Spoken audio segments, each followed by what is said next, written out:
Saudara Lun, jumpa lagi kita bincang-bincang dengan Bapak Rektor IAIN Takengon dan dua wakil rektor.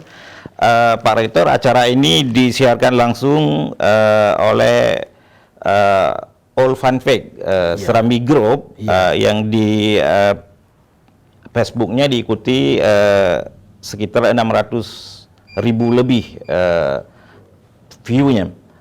Visitornya Pak Rektor, dan ini juga akan bisa dilihat di seluruh Indonesia. Tadi Pak Rektor sudah menyinggung soal SDM. Tentu sebagai rektor, apa strategi yang Bapak lakukan selama ini agar SDM IAIN Gajah Putih ini memiliki ciri khas dalam kepribadian sehingga bisa dicontoh atau menjadi panutan orang lain masyarakat. Ini kan sedang bersaing nih Pak Rektor. Ya, benar. Ya, mungkin nanti bisa ditambahkan oleh Pak Wakil Rektor. Silakan Pak.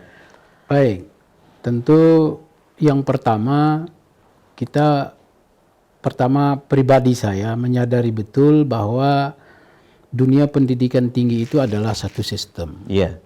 Maka kemudian siapapun yang diberi kesempatan oleh pemerintah berada di dalam lembaga itu berarti harus membuka diri sepenuhnya mengikuti sistem. Sistem yang telah dibangun oleh pemerintah arahnya tentu berkemajuan, berkarakter, dan berdaya saing tinggi dalam semua lini. Maka kemudian karena supaya lebih maju, dapat mengikuti perkembangan sedemikian rupa, baik regional, nasional maupun tatanan global, maka kemudian yang pertama tadi kita harapkan penuh kepada seluruh sivitas akademika, baik dalam tatanan sebagai mahasiswa, sebagai tenaga administrasi, sebagai dosen, penuhi tingkat kepatuhan terhadap sistem yang telah diatur sedemikian rupa. Kemudian yang berikutnya, bacalah peluang dengan sebaik-baiknya. Karena semua peluang itu bisa dimanfaatkan oleh siapa saja secara terbuka. Namun penuhi persyaratan untuk memanfaatkan peluang itu. Contoh umpamanya bagi para dosen yang ingin melanjutkan studi S3. Nah, mereka harus betul-betul berupaya mengukur dirinya terhadap kelayakan kita pimpinan untuk memberikan rekomendasi untuk itu. Punya kompetensi, punya kompetensi yang kuat. Umpamanya salah satu persyaratan dimanapun bagi yang ingin melanjutkan program studi S3 harus memiliki sertifikat TOEFL. Itu sederhana, dan itu nyata. Begitu. Maka silahkan penuhi itu. Nah, nggak mampu keluar, ya di mana yang kemudian kira-kira bisa untuk diperoleh. Tapi dengan jalan betul-betul diikuti. Tapi di balik itu juga kita menyiapkan tenaga di bidang itu di tempat ini. Kita sudah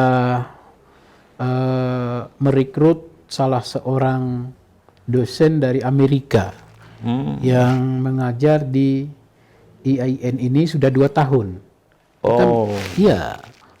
Dalam bahasa Inggris? Dalam bahasa Inggris. Luar biasa itu Bang. Jadi 2 tahun dari Amerika.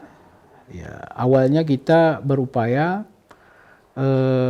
karena keahlian beliau itu yang dari Amerika ini, Mr. Stephen, itu metodologi penguatan penutur bahasa masyarakat minoritas. Nah, kita berharap kawan-kawan kita di sini mempelajari metodologi itu karena selain dari Gayo, penuturnya minoritas, saya kira dalam tatanan global Aceh juga penuturnya minoritas. Minoritas ya benar. Gitu. Bagaimana kemudian secara metodologi itu minimal mampu bertahan dan berkembang sehingga kemudian menjadi tidak punah dan hilang. Begitu. Maka mereka punya kesempatan untuk belajar bersama Mr. Stephen. Itu contoh strategi yang kita lakukan. Nah, peluangnya cukup banyak tentu. Ada beasiswa Aceh Carong umpamanya. Ada beasiswa PPSDM Aceh ya. Aceh. Ada beasiswa LPDP. Ada beasiswa program 5.000 dokter punya Kementerian Agama. Ya, pantau saja itu, manfaatkan kesempatan itu, perkuat kompetensi diri, percaya diri dan percayakan orang lain supaya mengakui bahwa kita memang punya kompetensi. Begitu. Itu antara lain. Mungkin Pak Wakil Rektor menambahkan, silakan Pak Musana. Jadi seperti yang disampaikan Pak Rektor tadi, dosen itu kan aktor utama di kampus itu. Tidak mungkin kita bicara kampus yang unggul kalau dosennya tidak berkualitas. Iya benar. Nah, tetapi tentu dalam hal ini penugasan dosen itu kan tentu harus dilakukan secara selektif. Dengan sumber daya yang ada tadi disebutkan sekarang 36 yang sedang studi lanjut. Jadi tentu harus ada perimbangan siapa yang tinggal, siapa yang pergi. Dalam proses inilah kita melakukan yang tadi disebutkan. Seleksi kepantasan diri dan kompetensi diri. Tidak hanya kompetensi dia kompeten, tapi dia tentu juga dalam penilaian pimpinan memang layak untuk direkomendasikan. Kalau integritasnya tidak jelas, komitmen kelembagaannya tidak jelas, tentu akan sangat berat kita akan untuk memberikan rekomendasi untuk melanjutkan studi. Jadi kepantasan diri dan kompetensi diri tadi itu menjadi indikator penting dalam upaya pengembangan dosen. Itu sekiranya sebagai tambahan informasi. Saya balik lagi ke Pak Rektor. Mungkin prodi apa yang menjadi unggulan Pak Rektor? Ini kan tadi ada Bapak sebut 10 Pak ya? 15 program studi. Kemudian kan tidak sama, mungkin ada yang menjadi favorit mungkin barangkali yang menjadi andalan dari IAIN Takengon ini. Nah, secara teori kita sebenarnya ingin mengunggulkan prodi khas milik Kementerian Agama. Contoh bahasa Arab umpamanya. Kita ingin mengunggulkan itu. Kemudian ilmu Al-Quran dan tafsir. Kita ingin mengunggulkan itu. Kenapa kita ingin unggulkan itu? Karena bahasa itu alat. Maka kemudian siapa yang menguasai alat, ia bisa memanfaatkan, menggunakan untuk hal-hal yang lebih berkembang. Gitu. Tapi kemudian realita di lapangan, pilihan masyarakat itu, pilihan mahasiswa itu atau calon mahasiswa itu berbeda. Di perguruan tinggi keagamaan Islam seluruh Indonesia itu ternyata yang paling diminati adalah ilmu ekonomi syariah dan perbankan syariah. Begitu. FEBI. Kecuali di Aceh itu di UIN Araniri, data terakhir yang paling diminati adalah hukum ekonomi syariah. Kalau di IAIN Takengon itu masih unggul pada perbankan syariah. Dan PGMI itu yang lebih banyak peminatnya.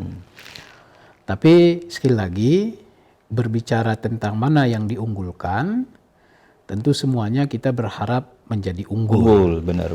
Apalagi sekarang ada prodi baru yang baru kita terima izin penyelenggaraannya.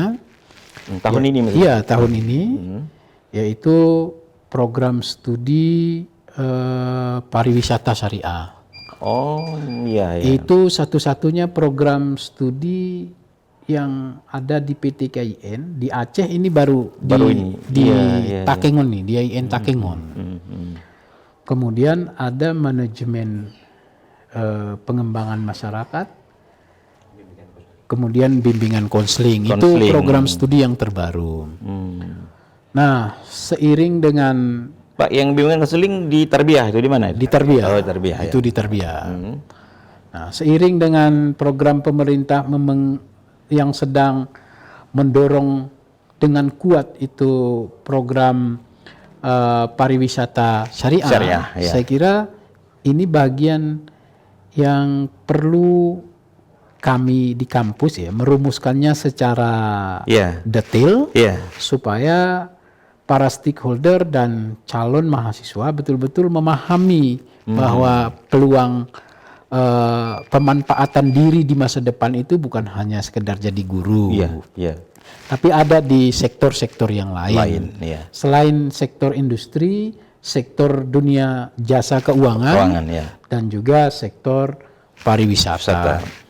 Kemudian dalam konteks berharmonisasi dengan alam, saya kira lingkungan di Aceh Tengah benar meriah dengan konsep wisata alamnya, itu tinggal penataan-penataan yang sedemikian rupa dilakukan oleh para stakeholder termasuk para lulusan nantinya dari program studi ini. Saya ingin memperdalam ini, Pak. Itu kan ada dua tadi program studi, pariwisata Islam dan bimbingan konseling. Yang satu mungkin di ekonomi. Ekonomi ini mungkin pertanyaannya adalah ini berdasarkan minat atau kebutuhan pasar. Itu satu. Yang kedua kan kita di Aceh agak kesulitan bimbingan konseling, tidak hanya di IAIN, IAIN ini juga di UIN. Para lulusannya sampai sekarang itu belum mendapat sertifikasi sehingga tidak bisa guru bersertifikat. Itu masih bermasalah. Mungkin bagaimana mungkin Bapak bisa menangani persoalan ini, Pak? Kami kira yang pertama kita membaca perkembangan kebutuhan masyarakat masa depan. Masa depan, Ya, tentu kalau terkait dengan pariwisata syariah atau secara umum pariwisata, kita menemukan data terakhir bahwa pemasukan yang paling banyak ternyata diperoleh melalui sektor pariwisata. Termasuk PAD daerah, Pak, ya. Iya, benar. Kemudian terkait dengan bimbingan konseling, tidak bisa disertifikasi menjadi guru, tidak diakui. Saya kira pemerintah sudah punya kebijakan tersendiri untuk itu. Di Kementerian Agama umpamanya ada program PPG. Program pendidikan guru. Profesi guru. Pendidikan profesi guru. Jadi siapapun sarjana dari latar belakang prodi apa, ia bisa mendaftarkan diri mengikuti seleksi di PPG. Nah, lulus di PPG lalu dia kuliah lebih kurang 1 tahun PPG, keluar dari situ dia sudah bersertifikat. Jadi guru profesi begitu, profesional. Nah, ke depan dalam beberapa kali pertemuan kami dengan Dirjen, itu disampaikan bahwa yang mengajar Al-Quran hadis nanti bukan lagi orang tarbiyah, tapi orang usuluddin yang betul-betul memahami Al-Quran dan hadis. Nah, oleh karena itu tidak ada kekhawatiran kita. Semoga ini konsisten dijalankan oleh pemerintah daerah, oleh pemerintah pusat begitu. Mohon maaf tidak ganti menteri, ganti program. Maka akan susah kita melaksanakannya. Implementasinya di lapangan. Di lapangan begitu. Kesulitan, Pak. Tapi saya sangat mendukung itu. Bahkan kami sudah minta jadi penyelenggara PPG itu. Tapi kondisi kita masih sekolah tinggi waktu itu belum diberi kesempatan. Minimal jadi IAIN dulu baru. Tapi alhamdulillah Kalau ini nanti sudah berlalu pandeminya, kita usul kembali wilayah tengah, kita berharap disetujui oleh Dirjen untuk membuka program PPG itu. PPG, ya ini memang ada pertanyaan publik Pak ya, kalau sudah dijelaskan ini kan menjadi kelar dia, karena kan tidak hanya sekedar membuka satu program studi yang baru, kemudian begitu selesai akreditasinya juga mungkin masih di C atau C. Sekarang apa istilahnya, mungkin dulu C, A, B Pak, mungkin sekarang ada unggul, baik dan sebagainya. Ini tentu akan mempengaruhi mahasiswa, tapi ketika Pak Rektor tadi menjelaskan, ya mudah-mudahan ini dilakukan secara berbarengan, sehingga kita juga mungkin tidak terlalu banyak guru bimbingan konseling, Pak. Benar Pak, benar. Bahkan sebenarnya bila kita ikuti salah satu standar yang harus ada di lembaga itu, di lembaga perguruan tinggi umpamanya, itu laboratorium konseling. Nah, maka kalau itu saja diberdayakan, sebenarnya pada satu lembaga itu butuh banyak tenaga konseling. Sebetulnya itu di tingkat MAN atau SMA, sekolah menengah atas, sangat berfungsi rupanya untuk menentukan konseling, benar, karir mahasiswa. Kalau enggak bisa gagal mahasiswa memilih yang mungkin tidak berminat.